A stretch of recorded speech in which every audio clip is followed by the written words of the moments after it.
ఏదో ఒక బుక్ పట్టుకొని 4 శ్లోకాలు పట్టుకొని విమర్శిస్తుంటారు ఈ స్వయం ప్రకటిత మేధావులు. ఏ శ్లోకాన్ని విమర్శించాలనుకున్నా అది అవైదికం అయి ఉండకూడదు. ఆ శ్లోక అనేది వేదాల నుంచి కాంట్రడిక్ట్ అవ్వకూడదు. వేదాలు తెలియాలంటే ముందుగా ఫౌండేషన్ ఆఫ్ సనాతన ధర్మ అంటే ఏంటో తెలియాలి. శృతి, స్మృతి, పురాణం, ఇతిహాసం, ఆగమం, సిద్ధాంతం.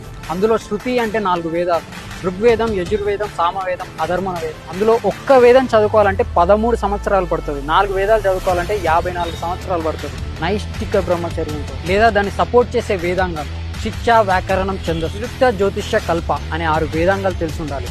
లేదా దాన్ని సపోర్ట్ చేసే 4 ఉపవేదాలైనా తెలిసి ఉండాలి. ఆయుర్వేదం, ధనుర్వేదం, గాంధర్వ వేదం, అర్థశాస్త్రం. మీకు 18 స్మృతులు తెలిసి ఉండాలి, 18 పురాణాలు తెలిసి ఉండాలి. అద్వయం, బద్వయం చైవ, పత్రయం, పతచుష్టయే, అనాపలింగ పుష్కాని.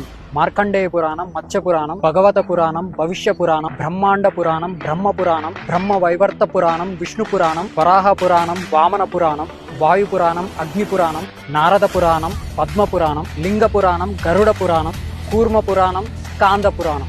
ఒక స్కాంద పురాణంలోనే 1,00,000 శ్లోకాలు ఉంటాయి. అది చదవాలంటే ఇలా లైఫ్ టైం సరిపోదు, మళ్ళీ మాట్లాడతారు. అండ్ పురాణాలు అనేవి ఫిలాసాఫికల్గా ఉంటాయి, దాన్ని డైరెక్ట్గా మెసేజ్ ఉండదు. సో అది తెలియాలంటే ఒక గురువు సహాయం అవసరం.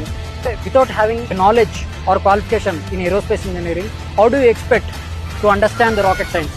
నువ్వు చదివి రీసెర్చ్ చేసి ప్రాక్టికల్గా ఇంప్లిమెంట్ చేసి ఎండ్ రిజల్ట్ చూస్తే అప్పుడు నీకు అర్థమవుతుంది రాకెట్ సైన్స్ అంటే ఏంటో. మళ్ళీ మీరు ఆగమ శాస్త్రం గురించి తెలుసుకోవాలి.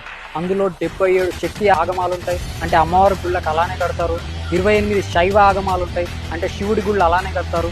108 వైష్ణవ ఆగమాలు ఉంటాయి, అందులో అంటే విష్ణువుకి సంబంధించిన గుళ్ళన్నీ అలానే కడతారు. గుడి కట్టేటప్పుడు అందులో ప్రాకారాలు, శిల్పం, గోపురం, ధ్వజస్తంభం, బలిపీఠం, మూల విరాట్, ఈ మ్యాథమెటికల్ క్యాలిక్యులేషన్స్ అన్నీ, ఈ యాంగిల్ ఆఫ్ ఎలివేషన్స్ అన్నీ ఒక క్యాలిక్యులేషన్ ప్రకారం చేస్తారు, ఆగమ శాస్త్రం ప్రకారమే చేస్తారు. ఇవన్నీ రాయడానికి కనీసం 10,000 సంవత్సరాలైనా పట్టుంటుంది.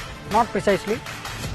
ఇవన్నీ చదివి అర్థం చేసుకొని డీకోడ్ చేసుకొని అన్వయించుకోవాలంటే నువ్వు 100 జన్మలు ఎత్తినా సరిపోదు. మీరు విమర్శించే విధానం ఏదైతుందో అది క్రిస్టియానిటీని విమర్శించవచ్చు, ఎందుకంటే సర్వం బైబిల్లో ఉంటుంది. వాళ్ళకి బైబిల్ని చూసి క్రిస్టియానిటీ విమర్శించవచ్చు, అలాగే ఖురాన్ని చూసి ఇస్లాంని విమర్శించవచ్చు.